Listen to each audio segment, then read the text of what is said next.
जो आईपीएम के बारे में टॉपिक चल रहा था, जिसका भाग रह गया था थ्योरी का, वो हम इस क्लास में पूरा करेंगे। तो आज के क्लास में हम आईपीएम के बारे में जानते हैं। और पिछले क्लास में हमने ये देखा था कि डीसी कंप्रेसर के लिए 3 फेज की जो यूवीडब्ल्यू सप्लाई बनाई जाती है, वो डीसी से बनाई जाती है, डीसी से इन्वर्ट की जाती है, जिसके चलते उस एसी पीसीबी को हम लोग इन्वर्टर पीसीबी भी कहते हैं। लेकिन उसके लिए 6 आईजीबीटी लगता है, और वो 6 आईजीबीटी का आजकल मॉड्यूल बना दिया गया है। तो मॉड्यूल के अंदर 6 आईजीबीटी कैसे काम करते हैं, उसकी गेट ड्राइवर सर्किट आईसी कैसे लगे रहती है, और एमसीयू से कौन-कौन सा सिग्नल जाते हैं, कहां पर कितना वोल्ट हमें चेक करना होता है, कैसे पता चलेगा कि आईपीएम ओके है या फॉल्टी है, वो सारा चीज की थ्योरी जो है वो हम इस क्लास में सीखने वाले हैं। तो आइए बिना देर के स्टार्ट करते हैं।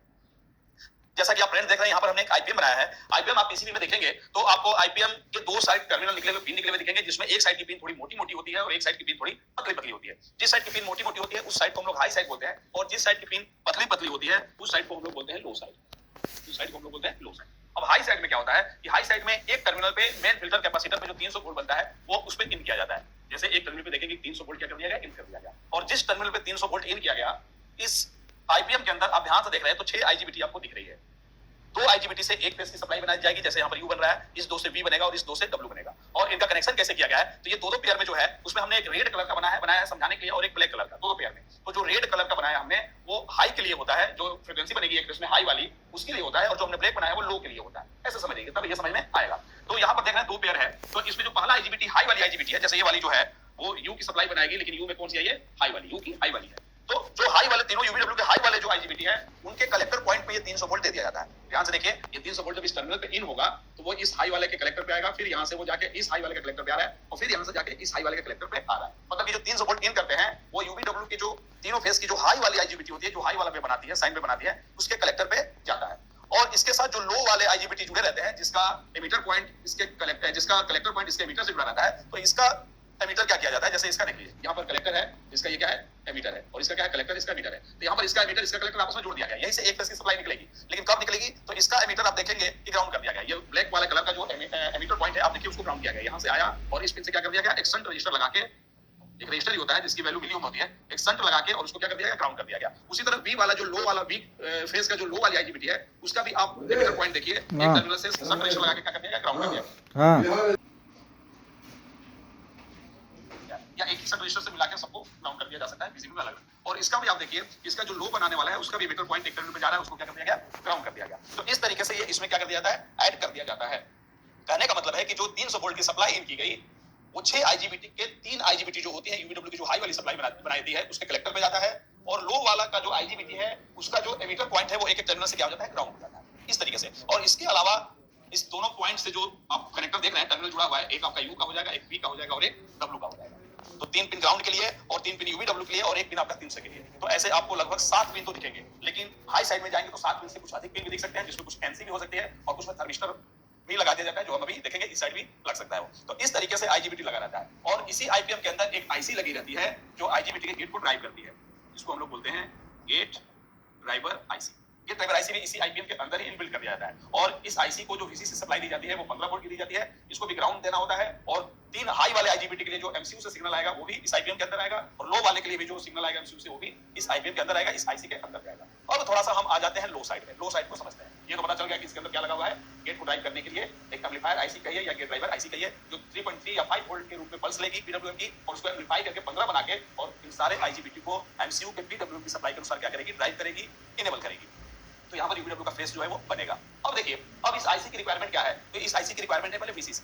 तो डेटा शीट जब हम निकालेंगे तो वीसीसी पिन कौन सी है, ऊपर है कि नीचे, वो डेटा शीट से आपको ग्रेड पता चल जाएगा, या पीसीबी में ट्रेसिंग में करेंगे तो उससे भी पता चल जाएगा। तो डेटा शीट निकाल लेना है। डेटा शीट कैसे निकालेंगे, तो आईपीएम को जब निकालेंगे तो उसके पीछे देखेंगे नंबर लिखा रहता है, या कुछ बोर्ड में बोर्ड पे भी आईपीएम का नंबर लिखा होता है वहां पे। इस आईसी जो है 15 वोल्ट वीसीसी दिया जाता है ताकि वो 3.3 या 5 वोल्ट के पीडब्ल्यूएम को 15 वोल्ट के एम्पलीट्यूड पे क्या करते हैं, कन्वर्ट करते हैं और एमसीयू से जो पीडब्ल्यू की सप्लाई है उसके अनुसार ड्राइव करे। तो अब इसके इधर आएंगे तो बहुत सारी पिन दिखेगी, पतली पतली बहुत सारी पिनें दिखती हैं, जिसमें कुछ पिन जो होती है वो देखेंगे कि एमसीयू से जुड़ी रहती है, और कुछ पिन ऐसी होगी जिसमें 15 वोल्ट की सप्लाई जाती है। तो इस आईसी को सबसे पहले जो रिक्वायरमेंट होती है वो 15 वोल्ट की होती है, जो एसएमपीएस से आता है। तो एक पिन देखेंगे वीसीसी की पिन होगी, जिसमें 15 वोल्ट आएगा, और एक वहां पर एक कैपेसिटर लगा रहेगा, पोलराइज्ड कैपेसिटर। यहाँ पर देखेंगे एक पोलराइज्ड कैपेसिटर लगा रहेगा वीसीसी में, और उसी का एक ग्राउंड पॉइंट होगा जो इस आईसी के अंदर ग्राउंड देने का काम करेगा। उसके बाद इस वीसीसी और ग्राउंड को छोड़ जुड़ा हुआ मिलेगा, जिसमें एक रजिस्टर लगा रहेगा और एक नॉन पोलराइज कैपेसिटर मिलेगा, और फिर 3 टर्मिनल देखेंगे वो भी एमसीयू से जुड़ा रहेगा जिसमें एक रजिस्टर लगा हुआ मिल सकता है और नॉन पोलराइज कैपेसिटर। ये 3 जो होती है वो पीडब्ल्यूएम के सिग्नल की पिन होती है, जिसको 3 फेज की सप्लाई कैसे ड्राइव करना है वो सप्लाई जो है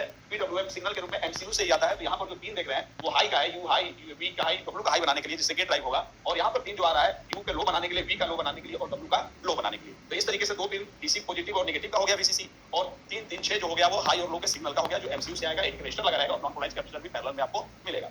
इसके अलावा अगर हम बात करें तो देखेंगे कि आईपीएम के बगल में 3 पोलराइज कैपेसिटर और उसी के साथ नॉन पोलराइज कैपेसिटर भी लगा रहता है, और कहीं कहीं जेनर डायोड भी उसमें लगा हुआ मिलता है, किसी में जेनर डायोड लगा हुआ नहीं मिलता है, लेकिन आपको पोलराइज कैपेसिटर और नॉन पोलराइज कैपेसिटर तीनों मिला हुआ है, जिसको हम बूस्ट स्टेप कैपेसिटर भी कहते हैं या बूस्ट कैपेसिटर भी कहा जाता है। ये कैपेसिटर कैसे लगा रहता है, तो इस कैपेसिटर का जो पॉजिटिव भाग होता है, जैसे मैं आपको दिखाऊं, इस कैपेसिटर का जो पॉजिटिव टर्मिनल है इधर ऊपर वाला, तो यहाँ पर 15 वोल्ट की सप्लाई आपको देखने के लिए मिलेगी। अब ये 15 वोल्ट की सप्लाई आपको हर पॉजिटिव पे कैसे देखने के लिए मिलेगी, तो जो वीसीसी सप्लाई इस आईसी के लिए दी जाती है, इसी से 3 डायोड लगा के, देखिए ये पे 3 डायोड लगा के एक कैपेसिटर के पॉजिटिव पे वो चला जाता है, जिससे 15 वोल्ट की सप्लाई जो है वो पॉजिटिव पे भी देखने के लिए मिलता है, पॉजिटिव पे। लेकिन जब आप नेगेटिव पॉइंट चेक करेंगे तो यहाँ पर भी आपको 15 या 14 वोल्ट देखने के लिए मिलता है नेगेटिव पे भी। अब आप कहेंगे कि नेगेटिव पे वोल्टेज कहाँ से आ रहा है, तो नेगेटिव पे जो वोल्टेज आता है वो वोल्टेज इस आईसी के अंदर से आता है। ये आईसी जो होती है वो पल्स के रूप में ही एक यहाँ पर 15 वोल्ट की सप्लाई नेगेटिव पे देगी, और यही जो आईसी यहाँ पे दे रही है वही आईसी पॉइंट एक पॉइंट कहाँ देगी, तो जहाँ से यूवीडब्ल्यू का पॉइंट आप जुड़ा हुआ देख रहे हैं, ये ब्लू कलर का जो हमने बनाया है, जैसे यूवीडब्ल्यू के लिए आपका फेस बनेगा, वहां से भी जो सप्लाई वो इसके ग्राउंड से जुड़ा रहेगा। जब आप प्रेसिंग करेंगे यूवीडब्ल्यू से, तो यू वाले से इसका ग्राउंड बीप करेगा, वी वाले से इसका ग्राउंड बीप करेगा, और डब्ल्यू वाले से इसका ग्राउंड बीप करेगा, यहीं से जुड़ा रहता है। और ये लाइन जो है एमसीयू के अंदर, ये आईपीएम के अंदर जो आईसी लगी है तो वहां से जुड़ी रहती है। और यहाँ पर एक 15 वोल्ट की सप्लाई जो है वो तो डायोड के थ्रू पॉजिटिव में जा रहा है, लेकिन नेगेटिव पे भी पल्स के रूप में सप्लाई यहाँ पे देती रहती है। अब क्यों देती रहती है, तो जब ड्राइव सिग्नल आएगा और ये आईसी ड्राइव करेगी तो 3 फेज की सप्लाई प्रॉपर बन रहा है कि नहीं बन रहा है, वो इन्फॉर्मेशन इस आईसी को मिलना चाहिए। वो जो इन्फॉर्मेशन है वो इस आईसी को मिलना चाहिए। अब इस आईसी को कैसे पता चले कि तीनों फेज की सप्लाई प्रॉपर बन रही है कि नहीं बन रही है, तो आप देख रहे हैं कि पॉजिटिव तो यहाँ से 15 से जा रहा है, लेकिन इसके नेगेटिव पे जो 15 आ रहा है वो आईसी के अंदर से आ रहा है, और वही 15 यहाँ पर भी बनेगा। मतलब कि जब हम आईपीएम पे कोई कंप्रेसर नहीं लगाते हैं तो उस समय आईपीएम पे हमें 15 वोल्ट देखना पड़ेगा। यू पे भी 15 वोल्ट मिलना चाहिए, इसमें भी 15 वोल्ट और इसमें भी 15 वोल्ट। कम भी हो सकता है 15 वोल्ट से, लेकिन तीनों पे सेम होना चाहिए। अगर 2 पे 15 दिख रहा है, 1 पे 10 दिख रहा है, तो आईपीएम क्या है, खराब है, आईपीएम सही नहीं है। इसके अंदर की आईसी या कोई आईजीबीटी क्या हो सकती है, खराब हो सकती है। तो आगे यूवीडब्ल्यू पे 15 बन रहा है नहीं, या कंप्रेसर चलने के बाद 150 बनने लगता है। जब कंप्रेसर चलता है तो यहाँ पर जो वोल्टेज आपको देखने के लिए मिलेगा वो 150 वोल्ट तक देखने के लिए मिलेगा। तो जब यहाँ 150 वोल्ट होगा तो आप देखेंगे कि यहाँ पर भी 150 वोल्ट बनने लगता है। तो यहाँ पर एक ऐसी टेक्नोलॉजी यूज की जाती है जिसकी वजह से ये जो आईसी लगी है उसको ये मालूम चल जाए कि यूवीडब्ल्यू कितना वोल्ट बन रहा है, प्रॉपर बन रहा है कि नहीं बन रहा है। अगर 2 पे बन रहा है, 1 पे नहीं बन रहा है, तो तुरंत ये क्या करेगी, इन्फॉर्मेशन देगी एमसीयू को कि हमारे अंदर कुछ फॉल्ट है, और एमसीयू जो है स्क्रीन पर आईपीएम एरर फॉल्ट का जो एरर है वो शो कर देता है। तो इस तरीके से यहाँ पर बूस्ट कैपेसिटर लगे हुए हैं, इनके पॉजिटिव और नेगेटिव पे हम जब चेक करेंगे बिना लोड का, तो हमें 15 वोल्ट ऊपर नीचे दोनों पे मिलना चाहिए। और जब कंप्रेसर चलेगा तो उसमें 150 वोल्ट यहाँ भी बनेगा, और इसके भी पॉजिटिव नेगेटिव पे चेक करेंगे तो हमें 150 वोल्ट मिलना चाहिए। अगर तीनों पे सेम वोल्टेज नहीं आ रहा है, ज्यादा का डिफरेंट आ रहा है, तो आईपीएम हमारा खराब हो सकता है। तो इस तरीके से इस आईसी को इन्फॉर्म या पता चल जाता है कि हम जो गेट ड्राइव करा रहे हैं वो प्रॉपर यूवीडब्ल्यू की सप्लाई बन रही है या नहीं बन रही है। उसके अलावा आपको कुछ पिनें, इधर आपको एनसी पिन दिखेगी, लेकिन इसी में एक पिन देखेंगे तो वीएफओ का पिन दिखेगा, फॉल्ट आउट का। वीएफओ का मतलब होता है fault out, voltage fault out. ये पिन जो है देखेंगे कि एक रजिस्टर लेके एमसीयू से कनेक्ट रहेगा, और इस पर एक 5 वोल्ट या 3.3 वोल्ट का पुल अप रजिस्टर लगा रहेगा। मतलब कि जब इस पिन को चेक करेंगे तो यहाँ पर आपको 5 वोल्ट या 3.3 वोल्ट मिलना चाहिए। ये इस तरीके से एक टेक्नोलॉजी बनाई गई है, लॉजिक बनाया गया है यहाँ पे कि अगर इस आईसी के अंदर कोई फॉल्ट होता है, आईसी खराब होती है या शॉर्ट होती है, या इसको कुछ इन्फॉर्म करना है कि मेरे अंदर कुछ खराबी हो गई है, तो ये वीएफओ पिन पे ग्राउंड की सप्लाई दे देती है। यहाँ से वीएफओ पिन पे ग्राउंड की सप्लाई आ जाती है, और यहाँ पर जब चेक करेंगे तो आपको 0 वोल्ट उसमें मिलेगा। तो जब भी आईपीएम बोर्ड में लगा है, ऑन बोर्ड पे अगर वीएफओ पिन पे चेक करेंगे आप, तो आपको 5 वोल्ट या 3.3 वोल्ट मिलना चाहिए।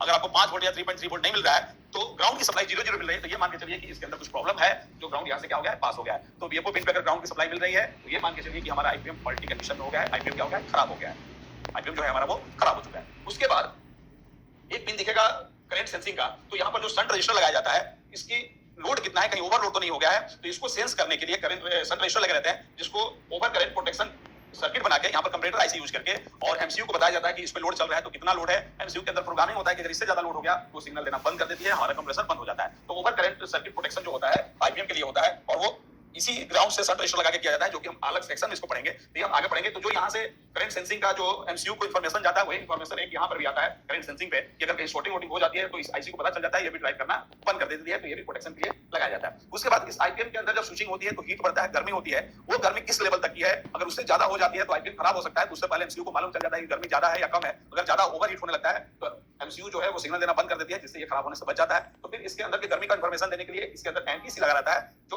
वोल्टेज डिवाइडर बनकर, जैसे हमने थर्मिस्टर पढ़ा था R1 R2 लगा के, उसी तरह लगा के थर्मिस्टर दे दिया जाएगा कहाँ, एमसीयू को। और जैसे इसकी गर्मी ज्यादा बढ़ेगी, यहाँ पर आप देख रहे हैं कि अगर R1 पोजीशन पे है तो ये आपका R2 है, या ये R2 पे रहेगा तो एक कूलर लगा के R1 बनाया जाएगा, जिससे एमसीयू को इसके अंदर के हीटिंग का इंफॉर्मेशन मिलता रहता है और ओवरहीट का इंफॉर्मेशन आते ही एमसीयू 6 सिग्नल देना बंद कर देती है। तो इस तरीके से प्रोटेक्शन के साथ जो है वो आईपीएम काम करता है। लेकिन अब बात आ गई कि आईपीएम की टेस्टिंग हम कैसे करेंगे, तो वो भी हम इसी क्लास में समझते हैं। आईपीएम के अंदर ये आईजीबीटी हमें दिखता नहीं है, बल्कि ये टर्मिनल में दिखते हैं, तो डेटा से निकाल के हम पता लगा सकते हैं कि कौन सा आईजीबीटी कहां कनेक्टेड है। तो इसके अंदर जो आईजीबीटी लगी है, हम आईपीएम की फुल टेस्टिंग करके पता लगा सकते हैं कि आईजीबीटी ओके है या नहीं। कैसे, उसको थोड़ा सा हम समझते हैं। हमें इतना मालूम है कि आईजीबीटी का जो कलेक्टर मीटर हम चेक करते हैं मल्टीमीटर के डायोड रेंज से, तो मल्टीमीटर के डायोड रेंज पर जब हम कलेक्टर मीटर को चेक करेंगे तो उस समय हमारा one side value other side no value आना चाहिए। लेकिन कब, तो जब कलेक्टर पे आपका ब्लैक रहेगा और एमीटर पे आपका रेड रहेगा तभी वैल्यू आएगा, क्योंकि रेड क्या करेगा, क्रॉस कर देगा, डायोड आपने पढ़ा है। तो one side value other side no value. तो एक बार हम आपको वो तरीका बता रहे हैं जिसमें यूवीडब्ल्यू के जो 6 हाई वाले आईजीबीटी है उसको हम चेक कर लेंगे, और फिर दूसरे तरीके से यूवीडब्ल्यू के जो लो वाले आईजीबीटी है उनको भी हम चेक कर सकते हैं। तो सबसे पहले हम हाई वाले, जो यूवीडब्ल्यू के हाई वाले 3 आईजीबीटी है उसको हम बाहर से कैसे फुल टेस्टिंग करेंगे उसको मैं आपको बता रहा हूं, तो ध्यान से समझिए। इसको थोड़ा सा हम मिटा दे रहे हैं पहले। तो मल्टीमीटर को हमें डायोड रेंज पे रखना है, और डायोड रेंज पे रखने के बाद जो मल्टीमीटर का ब्लैक प्रोब होगा, ब्लैक प्रोब को रख दीजिएगा जो 300 वोल्ट जिस टर्मिनल से दिया जाता है उस पे, वहां पे हम रख दे ब्लैक प्रोब को। याद रखिएगा किस प्रोब को रखना है, ब्लैक प्रोब को, क्योंकि हमें अभी हाई वाले आईजीबीटी को क्या करना है, चेक करना है। तो मल्टीमीटर को डायोड रेंज पे सेट करना है, डायोड रेंज पे, और ब्लैक प्रोब को कहां रखना है, 300 वोल्ट वाली जो पिन होती है उस पे।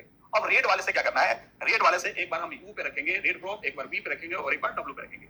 इस समय तीनों पे क्या आना चाहिए, तीनों पे सेम डायोड वैल्यू आनी चाहिए। डायोड वैल्यू जो आनी चाहिए तीनों पे सेम आनी चाहिए, क्योंकि हमारा ब्लैक कहां है, कैथोड पे है, और हमारा जो रेड रख रहे हैं वो एक बार यू पे रखेंगे तो इस हाई वाले की टेस्टिंग हो जाएगी, वी पे रखेंगे तो इस हाई वाले की हो जाएगी, क्योंकि इसका जो हमारा कनेक्टर पॉइंट है वो ब्लैक से जुड़ा हुआ है, और इस पे रखेंगे रेड तो इस पे आ जाएगा मीटर पे। तो उसी तरह इस पे भी रेड रखेंगे, जब ब्लैक यहां रखेंगे तो सब हाई वाला जो आईजीबीटी है उसकी एक साइड की टेस्टिंग हो जाएगी, और इस समय क्या आना चाहिए, सेम वैल्यू आना चाहिए सब पे, सेम वैल्यू डायोड वैल्यू। जैसे 470 एक पे आया तो तीनों पे क्या आना चाहिए, 470 आना चाहिए डायोड वैल्यू। अब क्या करना है, अब जो हमने ब्लैक यहां रखा था अब यहां रेड रख देना है और ब्लैक को यूवीडब्ल्यू पे रखना है। इस समय कोई वैल्यू नहीं आनी चाहिए, अगर इस समय भी वैल्यू आ रही है तो कोई आईजीबीटी का है, खराब है, या बीप आ रहा है तो आईजीबीटी का है, शॉर्ट है। तो इस तरीके से हम हाई साइड वाले जो आईजीबीटी है उसको हम चेक कर लेते हैं। अब बात आ गई कि जो लो साइड वाला, जो ब्लैक कलर का आईजीबीटी है लो साइड वाला, उसको हम कैसे मल्टीमीटर से फुल टेस्टिंग करेंगे। तो मल्टीमीटर को रखना है डायोड रेंज पे, और उस समय हमें क्या करना है, ये जो ग्राउंड वाले 3 पिने देख रहे हैं इस पे हमें रखना है रेड, और इसको मिटा दे रहे हैं। हमें क्या करना है कि जो लो साइड वाला आईजीबीटी उसको चेक करने के लिए रेड वाले प्रोब को रख देना है किस पे, ग्राउंड पे। रेड वाले को कहां रख देंगे हम, तीनों के ग्राउंड पे, और ब्लैक वाले से यूवीडब्ल्यू पे रखेंगे। यहाँ भी ब्लैक, यहाँ भी ब्लैक और यहाँ भी ब्लैक। इस समय डायोड वैल्यू आनी चाहिए बिल्कुल सेम, क्योंकि देखिए एनोड पे क्या आ गया आपका, ब्लैक रेड आ गया, और कैथोड पे क्या हो गया, तीनों के कैथोड पे ब्लैक हो गया, तो इसमें वैल्यू आनी चाहिए। तो जैसे मान लीजिए एक पे 470 है तो तीनों पे 470 आना चाहिए। अब क्या करना है, अब प्रोब को बदल देना है, जो हम रेड जा रहे थे तो वहां ब्लैक रख देंगे ग्राउंड वाले पे, और सब पे हम रेड पे रखेंगे, यहाँ पर कोई वैल्यू आनी नहीं चाहिए डायोड की तरफ। तो इस तरीके से हम आईपीएम के 6 आईजीबीटी को बाहर से चेक कर सकते हैं कि ओपन तो नहीं है, या शॉर्ट तो नहीं है, या लीक कंडीशन में तो खराब नहीं हुआ है। अब बात आ गई लो साइड में, तो लो साइड में हमें क्या देखना होता है, लो साइड में हमें ये देखना होता है कि ये जो वीसीसी पिन है वो ग्राउंड से बीप तो नहीं कर रही है। ये दोनों पिन पे हम टेस्टिंग करेंगे, ग्राउंड से बीप नहीं करना चाहिए। अगर वीसीसी और ग्राउंड आपस में बीप कर रहा है तो आईसी के अंदर क्या हो गई है, शॉर्टिंग हो गई है। उसके बाद ग्राउंड से चेक करेंगे, ये सिग्नल वाली कोई भी पिन ग्राउंड से बीप नहीं करनी चाहिए, और ये भी सिग्नल वाली पिन ग्राउंड से बीप नहीं करनी चाहिए, या पॉजिटिव से भी हम देखेंगे तो कोई भी पिन बीप करना नहीं चाहिए। मतलब कहने का मतलब कि ग्राउंड से केवल ग्राउंड वाला ही पिन बीप करना चाहिए, अगर दो है तो ग्राउंड से और कोई पिन बीप करना नहीं चाहिए। अगर ग्राउंड से और कोई पिन बीप कर रहा है जो ग्राउंड से नहीं जुड़ा हुआ है, डेटा से देख लेंगे तो हमारा आईपीएम क्या हो चुका है, शॉर्ट हो चुका है। उसके बाद हम देखेंगे ये जो कैपेसिटर वाली पिन है इसमें हम देखेंगे कि जो ग्राउंड वाला है वो यूपीडब्ल्यू से बीप कर रहा है कि नहीं कर रहा है। मतलब कि लो साइड में हम ज्यादा टेस्टिंग नहीं कर पाते हैं, लेकिन हाई साइड की फुल टेस्टिंग से हम पता लगा सकते हैं कि आईजीबीटी ओके है या नहीं। लेकिन अगर फुल टेस्टिंग में आईपीएम पास हो जा रहा है, ओके हो रहा है, तो फिर भी उसको हम 100% ओके नहीं कर सकते। अब हमें हॉट टेस्टिंग करना होगा, हॉट टेस्टिंग में कहां पर कितना वोल्ट आना चाहिए तो हम समझेंगे कि आईपीएम ओके है। वो सारा चीज जो है हम अगले क्लास में आपको बताने वाले हैं। तो आज के क्लास में बस इतना ही, मिलते हैं अगले क्लास में, तब तक के लिए धन्यवाद।